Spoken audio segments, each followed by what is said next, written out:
prognosis itu apa ya? Perjalanan penyakitnya itu biasanya ke arah yang apa ya? Ke arah yang buruk gitu. Angka kematiannya lebih tinggi dibandingkan dengan kanker karena kanker yang lainnya. Dan yang menjadi penting juga karena ini preventable atau bisa dicegah. Karena kanker paru ini faktor risikonya adalah merokok. Ya, faktor risiko terbanyak itu adalah merokok. 80% penderita kanker paru ini berhubungan dengan rokok. Kebiasaan merokok. Iya, dengan kebiasaan merokok. Jadi ini adalah sesuatu yang bisa dicegah. Dan maksudnya ini adalah suatu penyakit yang berbahaya menyebabkan kematian, tetapi kita ada upaya untuk bisa mencegahnya. Karena itu penting untuk kita sosialisasikan gitu. Kita penting untuk masyarakat mendapatkan informasi ini gitu.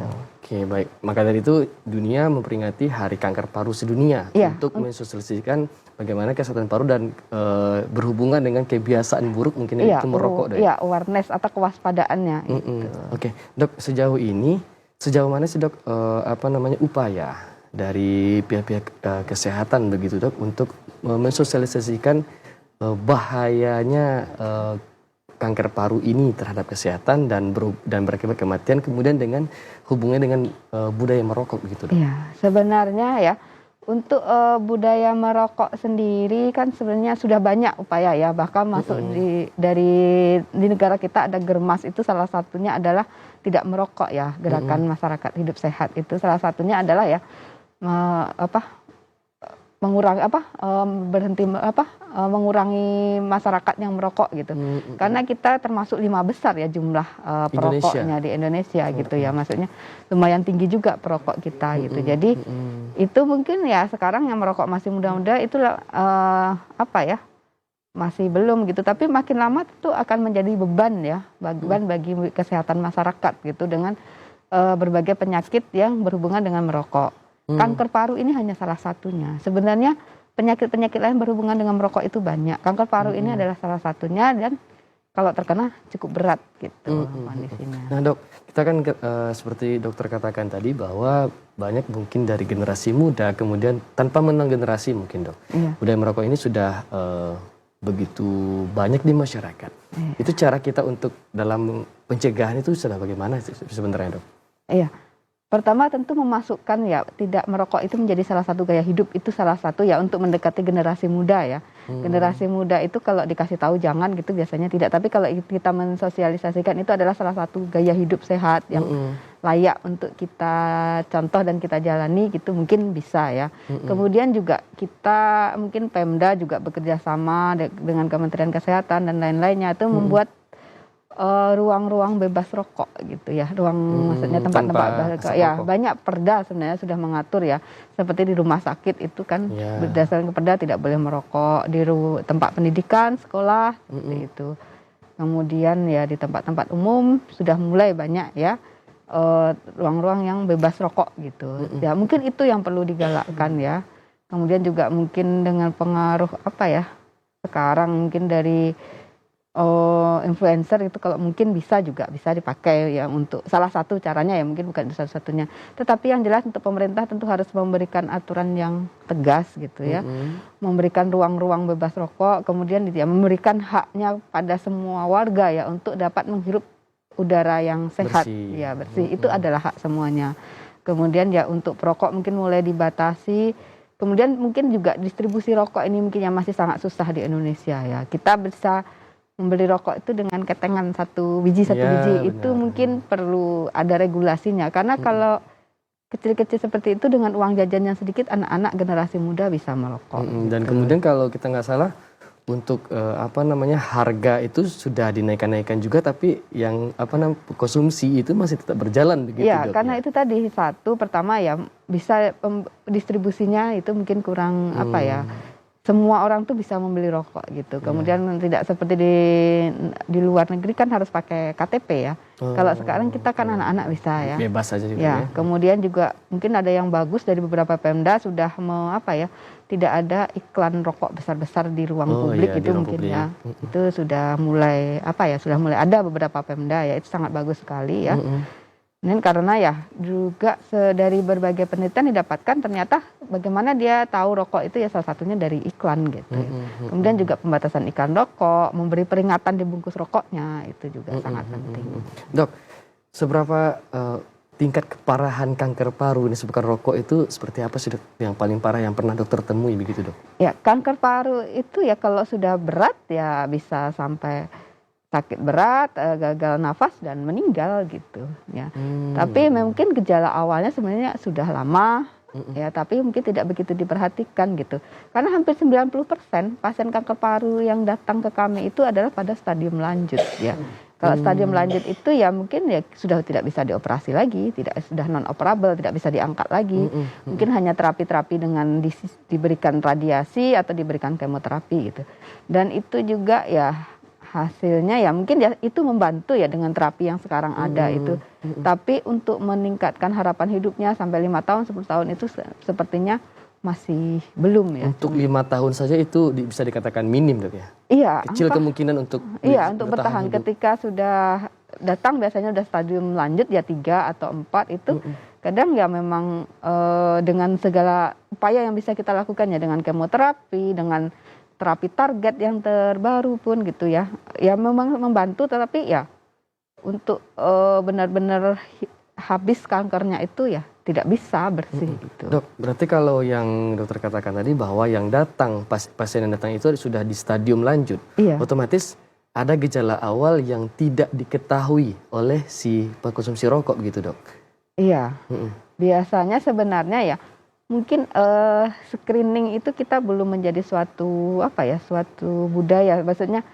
Jadi sebenarnya orang-orang yang golongan resiko tinggi ini ya, biasanya golongan resiko tinggi untuk kanker paru itu yang terbanyak adalah laki-laki di atas 40 tahun, ada riwayat merokok. Itu sebenarnya masuk golongan risiko tinggi. Mungkin ya dia bisa melapor ke dokter keluarganya atau apa untuk mengatakan bahwa saya perlu tidak screening gitu ya. Oh begitu. Karena sebagian yang ketemu dalam stadium awal itu tidak sengaja, mungkin dia sedang melakukan pemeriksaan check up umum kesehatan, ya biasa.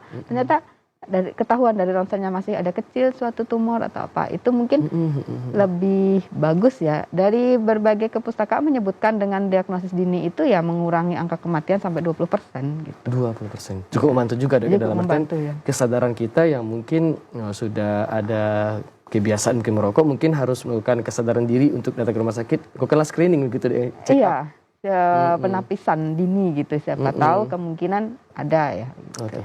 Dok, untuk apa sih namanya yang terkena kanker paru yang sudah stadium lanjut itu mungkin riwayat dia merokok itu sudah berapa tahun tuh kira-kira tuh?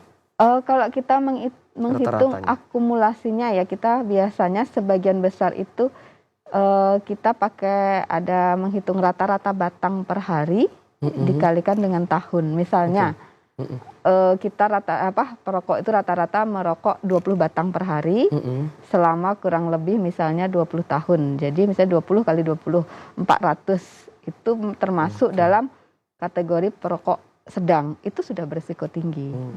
Sementara kalau di luar negeri kita pakai pack years. Jadi berapa bungkus per hari selama berapa tahun. Misalnya dia merokoknya rata-rata setengah bungkus, sudah merokok selama 20 tahun, berarti itu kan setengah kali 20 ya, 10 pack years.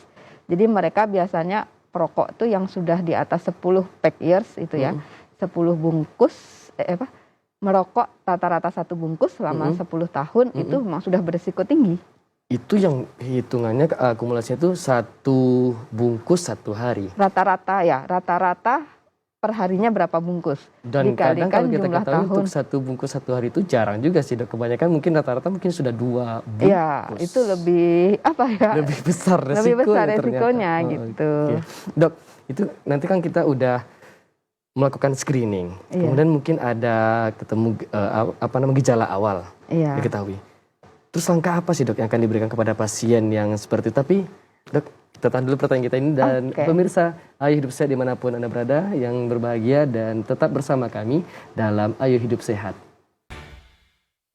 Terima kasih saudara, Anda masih bersama kami dalam Ayo Hidup Sehat dan tema kita hari ini adalah bahaya merokok dan kanker paru-paru. Dan judul kita yang lebih intensnya itu adalah bagaimana cara kita menjaga kesehatan paru-paru ya dok ya.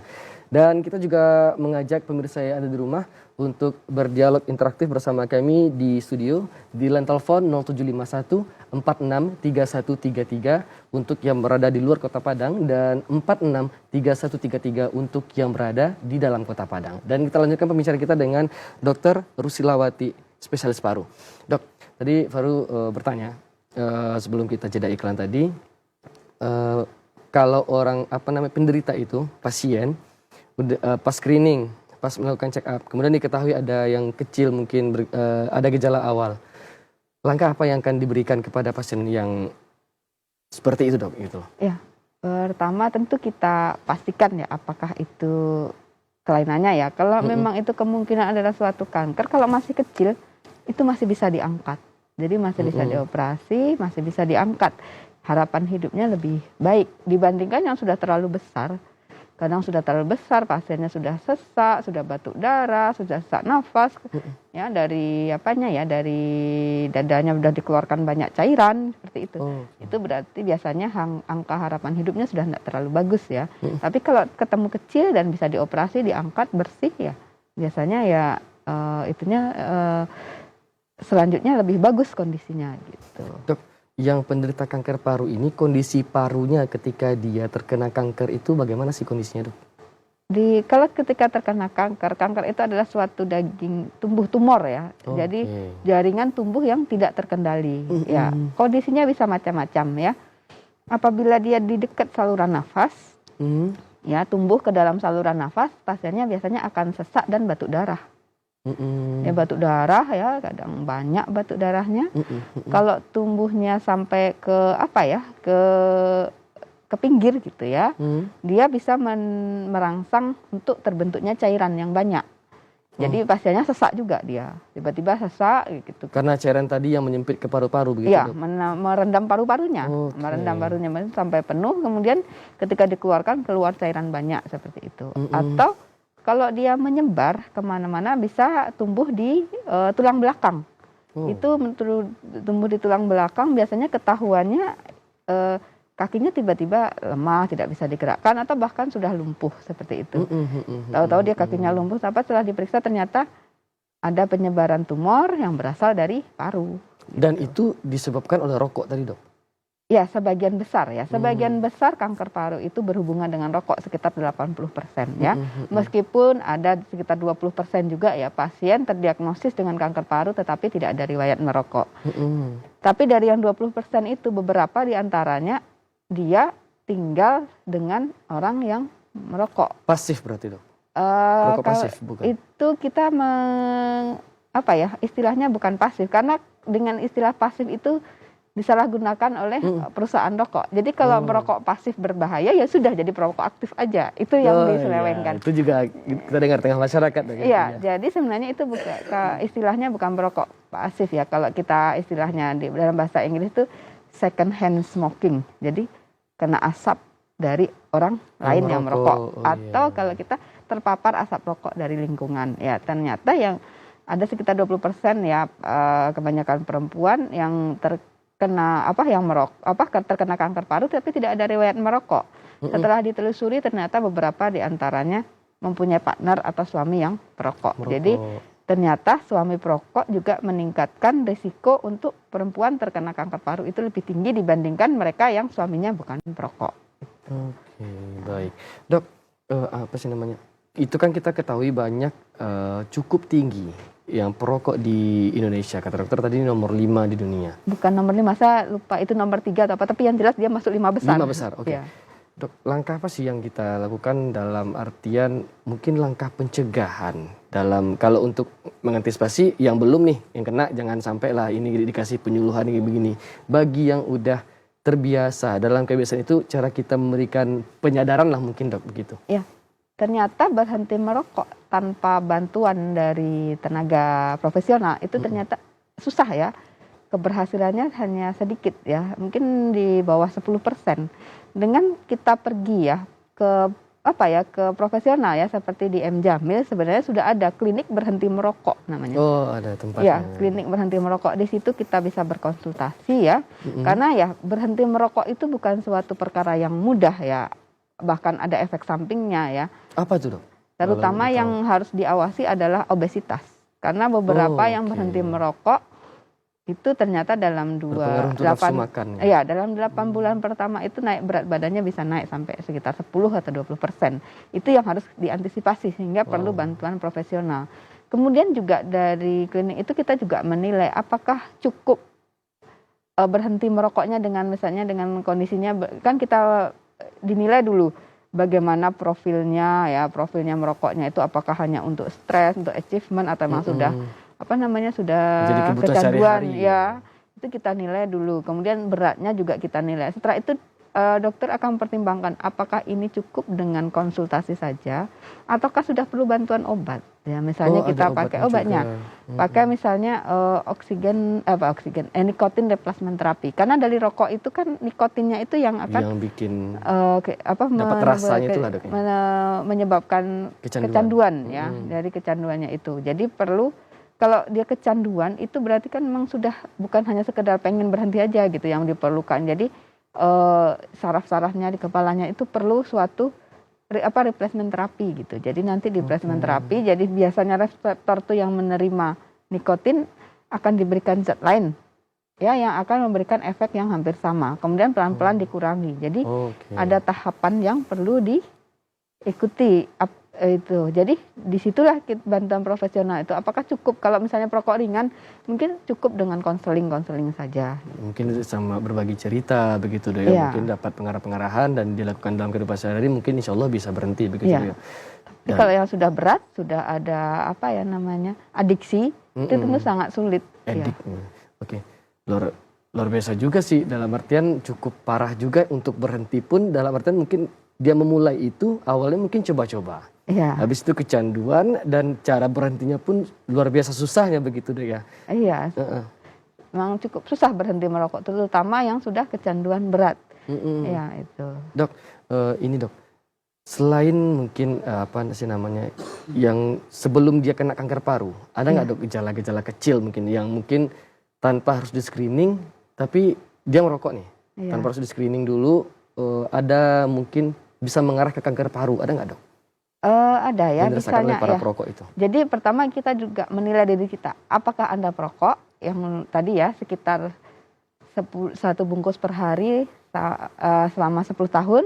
Apabila termasuk iya, berarti masuk golongan risiko tinggi di atas 40 tahun. Nah, mulai hati-hatilah misalnya kok sesak nafas ya. Tidak jelas. Atau batuk darah. Batuknya sedikit. Batuk darahnya bukan batuk darah keluar darah gitu aja. Cuma batuk kok di dahaknya itu ada darah, apa ya sedikit warna merah, garis merah begitu Dok ya, blood streak gitu kan, itu mulai waspada. Atau nyeri dada kok enggak hilang-hilang ya gitu kan. Nah itu udah harus ada awarenessnya ya tuh. Terus atau ya nyeri tadi ya, nyeri dada, batuk, sesak ya, itu salah satu tanda. Ini untuk apa sih namanya, kan kita juga mendengar di tengah masyarakat begitu Dok ya, apa namanya kehadiran rokok elektronik, elektrik ya, vape, kemudian turunan ke bawah lah ada yang pors namanya segala macam. Itu apakah memang benar itu resikonya lebih ringan daripada rokok atau bagaimana sebenarnya Dok? Ya, rokok elektronik atau vape ini kan belum lama ya, jadi penelitian tentang itu masih belum banyak ya. Tetapi terdapat beberapa laporan ya lung injury atau kelainan paru yang disebabkan oleh vape itu ya. Jadi kalau untuk proses suatu kanker itu kan prosesnya lama ya. Mungkin penelitian tentang itu belum begitu banyak ya. Mungkin yang pakai vape-nya udah sampai 20 tahun juga belum ada ya. Sudah sampai 10 tahun, 15 tahun mungkin masih sedikit ya. Itu jadinya apakah vape itu juga sama-sama menimbulkan resiko kanker parunya sama dengan rokok konvensional? Itu mungkin belum banyak penelitiannya. Tetapi adanya lung injury yang berhubungan dengan pemakaian vape, rokok elektronik tadi sudah banyak dilaporkan. Gitu. Berarti tidak benar adanya dalam artian rokok elektronik itu lebih ringan resikonya daripada rokok konvensional. Sama-sama menimbulkan penyakit, sama-sama menimbulkan penyakit begitu. Iya, beberapa hari yang lalu sebenarnya dari FDA sendiri ada keinginan untuk menghold peredaran vape itu ya, tetapi ternyata belum bisa ya. Jadi sebenarnya kalau dikatakan itu lebih baik juga tidak ada bukti, tidak ada referensi untuk mengatakan seperti itu. Tetapi dia berpotensi menimbulkan bahaya yang sama dengan rokok konvensional, iya. Oke, berarti sama-sama punya risiko dan tidak ada sebenarnya yang apakah rokok konvensional, elektrik itu dikatakan aman, sama-sama aman, ada yang lebih aman, itu tidak benar betul ya, bisa dibantah. Iya, cuma gitu. mungkin ya dia kalau tidak ada asapnya mengurangi paparan sekitarnya itu saja. Oke. Gitu. Tapi kalau untuk pemakainya mungkin ya bahayanya hampir sama. Gitu. Oh, bagi pemakai hampir sama, mungkin bagi orang sekitar mungkin itu lebih berisiko kecil ya. Kalau dia tidak mengeluarkan, tapi kalau dia mengeluarkan asap juga ya sama saja. Gitu. Oke.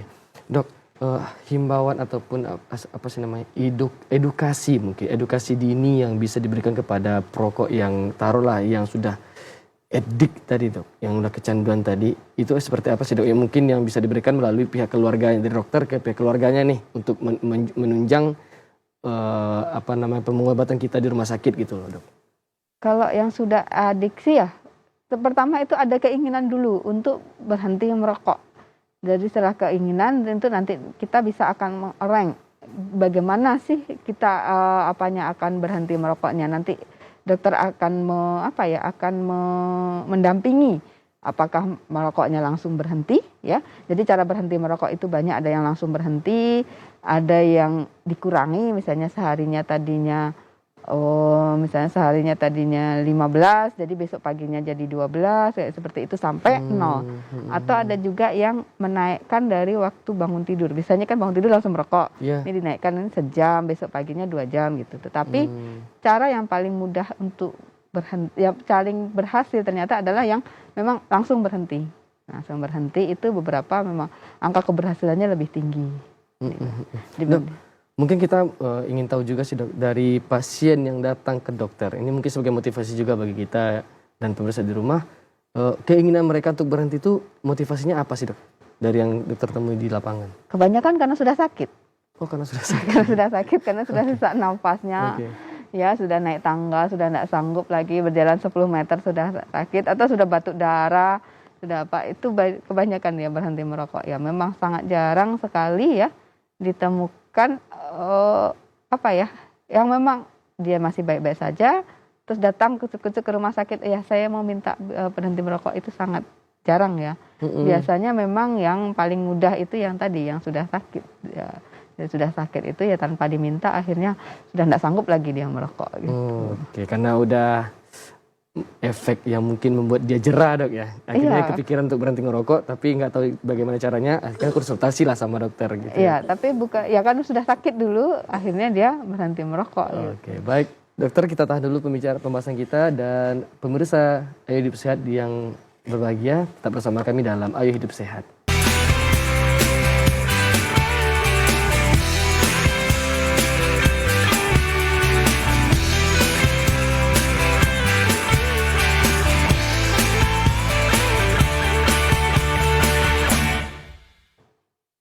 Terima kasih pemirsa Ayo Hidup Sehat, masih bersama kami dalam Ayo Hidup Sehat dengan tema kita bahaya merokok. Pengalihan apa saja sih dok yang diberikan kepada generasi muda mungkin dalam menghindari rokok ini dok? Ya, saya pernah berbicara dengan beberapa ormas ya yang mendukung untuk berhenti merokok itu.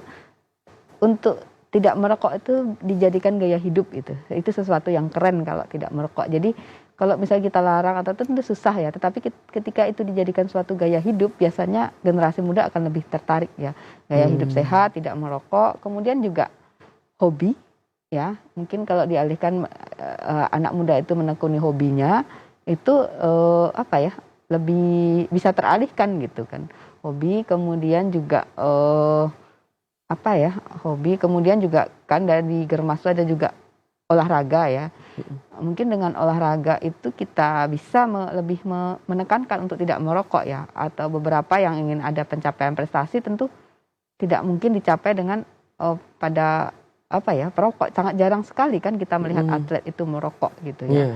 Ya, jadi mungkin juga salah satunya adalah ya kalau anak muda itu kan biasanya punya idola ya, misalnya pemain bola atau apa gitu kan. Misalnya kita lihat Cristiano Ronaldo gitu kan, dengan pencapaian prestasi setinggi itu dan dia kan ternyata tidak merokok gitu kan. Ya, itu akan sangat sulit dia akan mencapai semua yang dicapai sekarang itu dengan kondisi paru-paru yang tercemar dengan asap rokok, itu pasti akan sangat sulit sebenarnya kan ya. Itu kalau untuk anak muda. Kemudian juga apa ya, dari pemerintah juga memberikan ruang-ruang untuk apa ya, itu kan hak anak ya untuk dapat ruang yang udara bebas itu salah satu apanya ya, salah satu caranya ya, sekolah gitu. Kemudian juga sebenarnya menjual rokok itu sebenarnya tidak boleh pada jarak sekian meter dari sekolah, itu juga harus ada. Memasang iklan rokok juga itu ada aturannya, tidak boleh terlalu dekat dengan lokasi sekolah gitu. Ya itu mungkin. Oke, Dok, apa sih namanya, cara yang mungkin bisa dilakukan, ini kita ketahui juga Dok ya sebenarnya, cukup riskan sih sebenarnya, tapi harus kita bahas juga sebenarnya. Bentuk alibi-alibi yang ada tengah masyarakat tentang rokok itu kan juga mungkin udah rahasia umum Dok, dan mungkin dokter di tengah masyarakat di lapangan juga banyak mendengar itu Dok. Contoh gini Dok, kalau nggak ngerokok nggak kebuka inspirasi, contoh, nah gitu loh.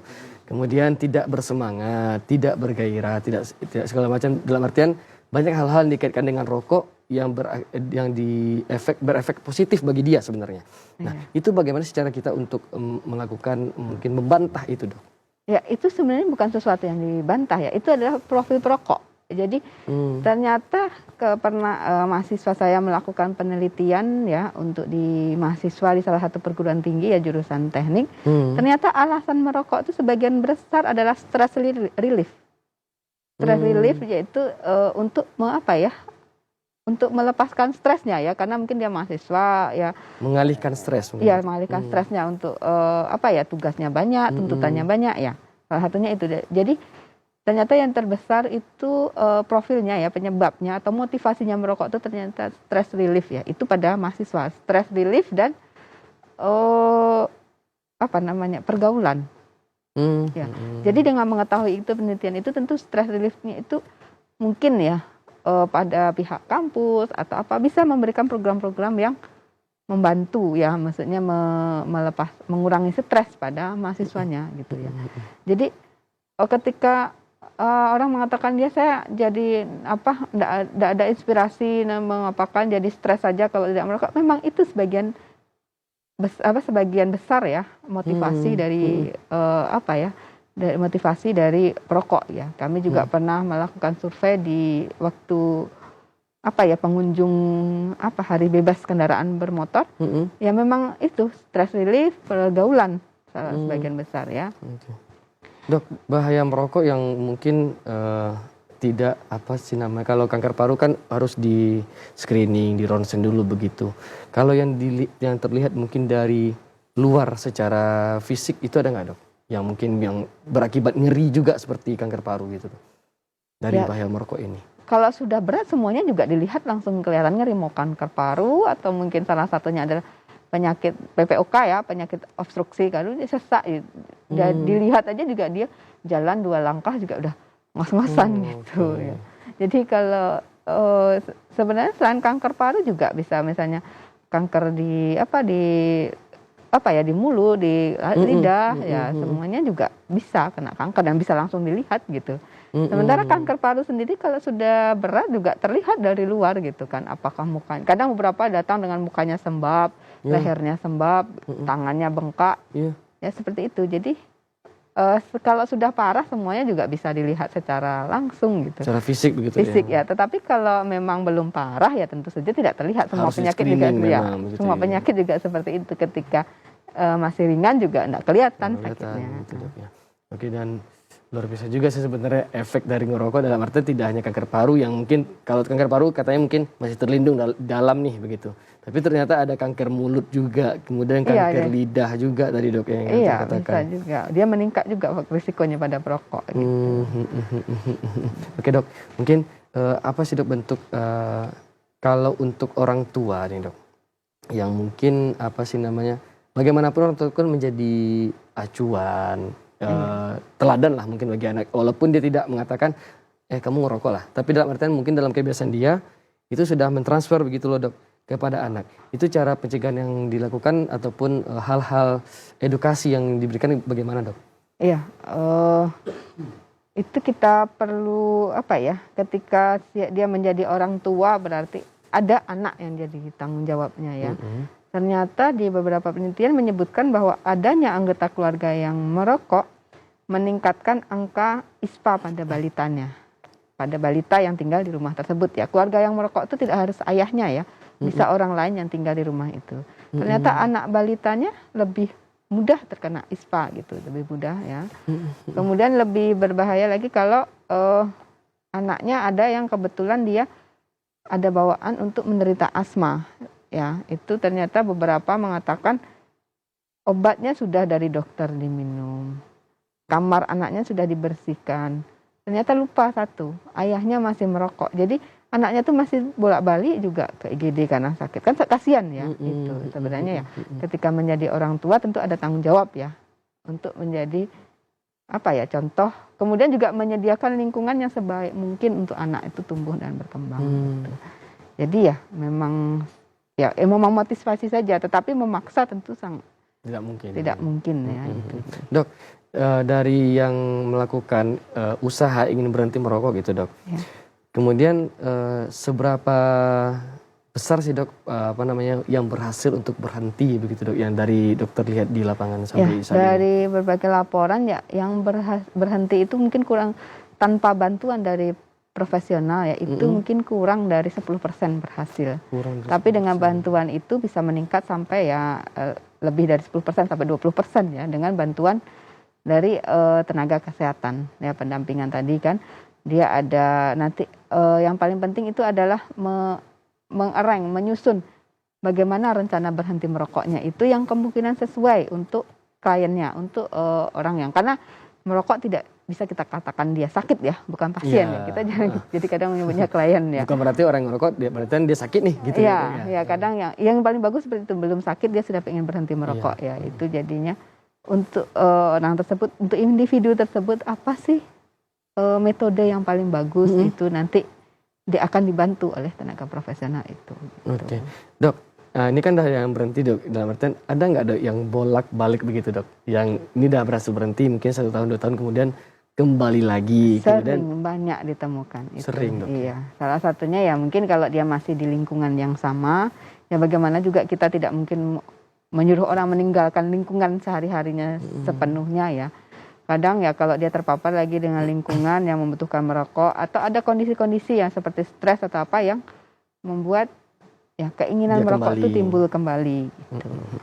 Dok, untuk melakukan pengecekan itu, untuk ada nggak dok tempat atau yang tempat lah dok berobat yang mungkin direkomendasikan kemudian itu ditanggung BPJS nggak dok sebenarnya gitu? Ya untuk sekarang ya kita belum ada ya, karena kita semuanya harus ada masuk di ECD gitu kan, merokok kemudian masuk dalam salah satu kode penyakit itu sepertinya belum ada ya.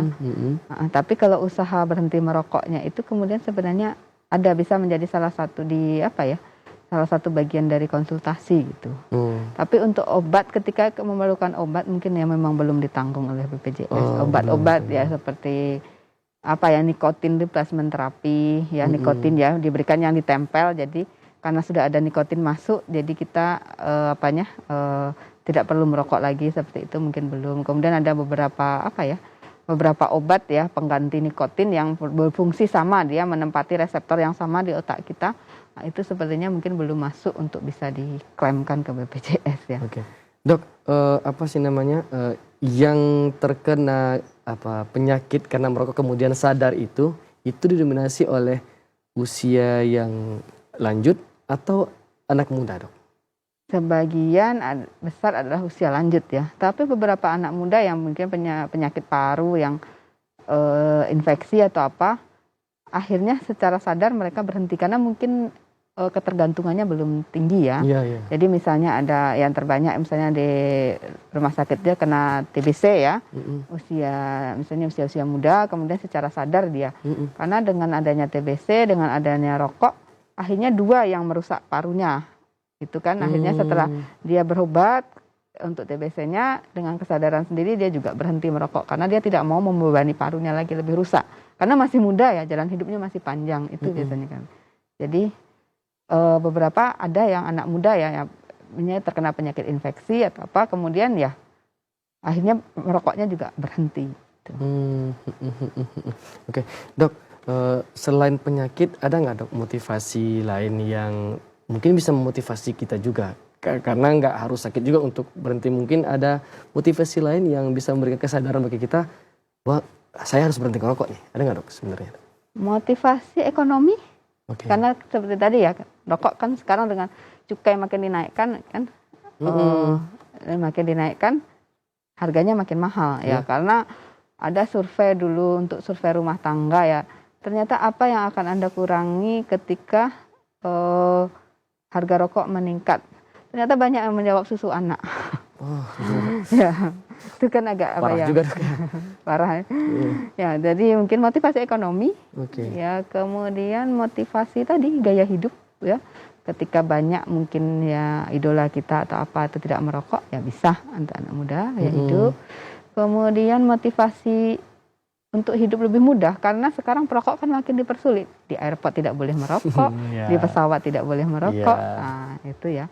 Makin dipersulit ya. Mungkin kalau pernah juga pergi ada di suatu bandara ya, ruang merokok gitu kan, seperti ruangan masuk gitu. Ketika kita melihat ke atas ternyata seperti orang menabur bunga gitu. Jadi rasa-rasanya kita dalam kuburan gitu. Salah satunya. Jadi ya, maksudnya untuk sekarang kondisinya kan dibuat kondisi itu memang lebih bersahabat untuk bukan perokok ya. Misalnya Anda pergi ke Singapura gitu, mana berani kita merokok karena dendanya yang begitu tinggi gitu ya. Salah satu motivasi yaitu mempermudah hidup kita gitu, karena ruang-ruang untuk merokok semakin susah kan. Ya ujung-ujung kalau kita di rumah sakit masuk keluarga yang sakit ataupun menemani ada keluarga yang sakit, apa sih namanya, ujung-ujungnya itu dia ngerokok di WC loh Dok.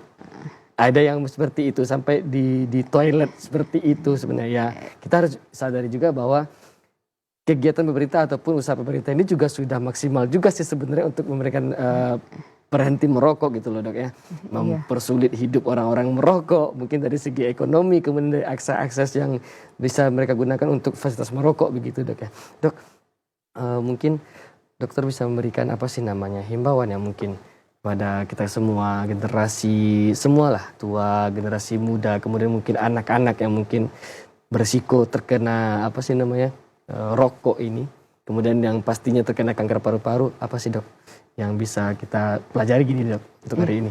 Untuk hari ini ya, kita tanggal 1 Agustus kemarin memperingati hari kanker paru sedunia ya.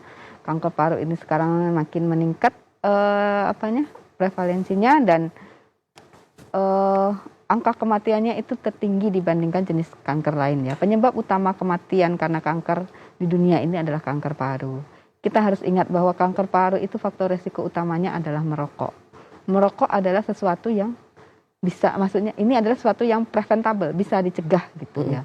Jadi ketika Anda masih merokok saat ini, ingat bahwa resiko Anda untuk menderita kanker paru itu cukup tinggi ya. Kalau sudah terkena kanker paru biasanya ya dokter bisa membantu meringankan penderitaan Anda, mengurangi gejala Anda, tetapi untuk sampai saat ini hasil usaha keras itu belum maksimal ya. Belum kita bisa memberikan kondisi bahwa setelah terkena kanker paru dengan pengobatan bebas kanker itu belum ada. Dok, apa sih namanya? Kan kita ketahui juga bahwa kebiasaan merokok ini tidak hanya laki-laki, perempuan juga ada. Itu yang sama-sama berisiko punya kanker paru. Yang lebih parah ya ataupun lebih cepat terkena kanker paru itu laki-laki atau perempuan? Kalau sama-sama perokok lebih tinggi risikonya pada perempuan. Ya, itu mungkin juga belum terlalu bisa dijelaskan kenapanya, tapi ternyata pada perokok perempuan risiko untuk kena kanker parunya lebih tinggi dibandingkan perokok pada laki-laki. Ya, itu jadi. Baik, Dok, yang untuk siapa namanya, yang si perempuan yang melakukan pengobatan untuk berhenti merokok yang dokter temui di lapangan begitu banyak nggak Dok? Atau beberapa ada ya, mungkin ya. Alasannya mungkin mau menikah dan keluarga suaminya tidak suka perempuan perokok, atau juga yang ingin punya anak hamil itu biasanya mereka berhenti merokok karena ya pada perempuan yang merokok itu beresiko untuk anaknya lahir dengan berat badannya rendah, kemudian risiko untuk cacat janin, risiko untuk keguguran ya. Biasanya kalau perempuan itu kebanyakan motivasinya ya karena pertama yang mau menikah, keluarga suami tidak begitu menyukai untuk anaknya punya istri perokok, atau sudah menikah kemudian ada rencana untuk punya anak, biasanya beberapa berusaha menghentikan kebiasaan merokoknya. Resiko perempuan yang perokok untuk susah memiliki keturunan itu berapa besar sebenarnya, Dok? Dibandingkan laki-laki, Dok? Kesuburan antara laki-laki dan perempuan. Itu mungkin saya belum melihat banyak datanya ya, tetapi yang jelas kalau sudah hamil risiko untuk punya anaknya lahir berat badannya rendah, kemungkinan nanti lahir dengan gangguan fungsi paru anaknya itu tinggi ya. Kemudian juga kalau masih kehamilan muda, risiko untuk abortusnya atau kegugurannya tinggi. Tinggi. Dok, apa sih namanya, perempuan yang merokok itu, Dok, selain dia kanker paru, kan kita ketahui kanker payudara itu ada perempuan, kemudian kanker serviks juga gitu loh. Apakah apa sih namanya dari kanker paru itu bisa menyebar ke tempat-tempat tadi begitu, Dok? Kalau kanker paru menyebar ke kanker payudara atau yang lain gitu, Dok? Itu biasanya jarang ya, kanker paru menyebar ke payudara jarang. Lebih sering kanker payudara menyebar ke paru ya. Jadi apakah itu meningkatkan resiko, masih beberapa penelitian masih beda-beda hasilnya ya. Ada yang mengatakan bahwa perempuan perokok lebih tinggi resikonya untuk kanker payudara, tapi beberapa mengatakan sama aja merokok atau tidak untuk kanker payudara ya.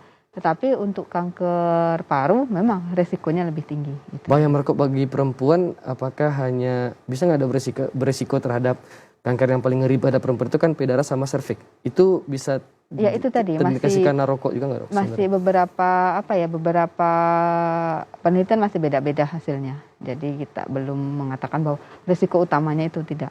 Risiko utamanya misalnya kalau kanker serviks kan itu bisa dicegah ya, human papillomavirus, ada vaksinnya ya. Itu beda arahnya. Jadi kalau untuk yang jelas adalah meningkatkan risiko kanker paru dan penyakit-penyakit lain yang sama dengan laki-laki. Kanker paru, PPOK, kemudian juga berbagai macam jenis kelainan pada jantung ya, kelainan jantung ya, penyakit jantung koroner, tapi itu juga salah satu risikonya adalah merokok. Jadi memang lebih tinggi pada perempuan perokok risiko untuk kanker parunya ya, tetapi penyakit-penyakit lain yang juga bisa diderita oleh perokok laki-laki dan perempuan juga banyak gitu. Dok, paling muda usia anak yang merokok itu dokter temui di usia berapa, Dok? Indonesia adalah satu-satunya negara terkenal ada baby smoking ya. Baby smoking? Iya ya, dulu beberapa tahun sempat membuat heboh ya. Itu beneran ada ya baby smoking itu? Di umur berapa ya, 2 atau 3 tahun yang sempat membuat heboh dulu kita menjadi pembicaraan dunia karena ada anak balita merokok ya, itu salah satu ini. Jadi di berbagai banyak penelitian oleh mahasiswa saya, ada yang usianya di bawah 10 tahun itu lumayan. Ada yang merokok di bawah 10 tahun, ada yang 6 tahun, ada yang 7 tahun.